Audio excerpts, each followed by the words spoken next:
You can do this at home. You don't have to hit golf balls. Grab any 2x4. Put the balls of your feet, the transverse distal arch, on the edge of the 2x4, keeping the pressure in the heels, and we're going to take some swings. In this case, I'm in my net, so I'm going to hit a couple shots, but not too hard.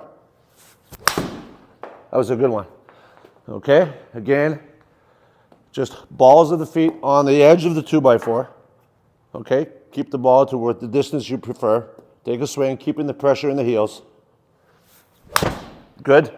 Okay, now you don't have to use a golf club or hit balls. You can use a weighted stick. This is the Tsunami Bar elbow shoulder rotator cuff tool. Same deal. Balls of the feet, the transverse distal arch. Boom. Get used to that heel, keeping it in the heel.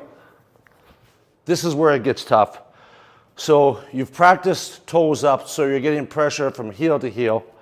Now we're going to set up the lead foot in Dorsey, which is toes up, plantar is toes down. We're going to set up for the swing, get pressure into the trail heel when the lead arm is parallel to the ground. Now we're going to press into the lead toe and clear perpendicular to the target on the way down.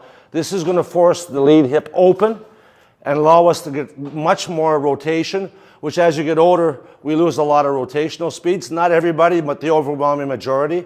And this is where, as we get older, we need to increase our rotational forces by pressing into the lead toe on the way down and clearing perpendicular to the target, not going backwards to avoid backup. And this is a critical move to maximize the hip rotation and impact and keep it perpendicular to the target without going backwards. Critical analysis here.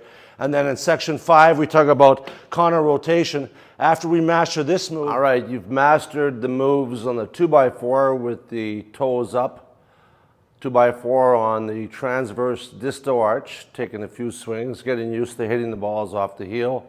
You've mastered the push-off, which is perpendicular, not rotational, but perpendicular back to the target. Now this is the master move, which is in the middle, but you have to accomplish 1 and 2 first.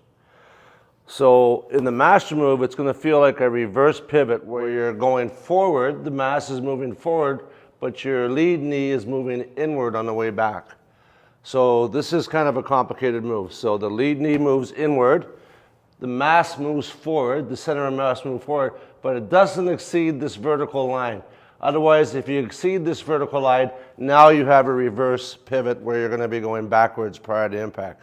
So you take it back, the lead knee goes to the trail side, the upper torso moves forward to the lead side, creates a perpendicular line to the target, vertical, up and down, and you don't exceed it, and you keep it there, you maintain it, and you hit it, and you push back to clear perpendicular. Straightforward, eh?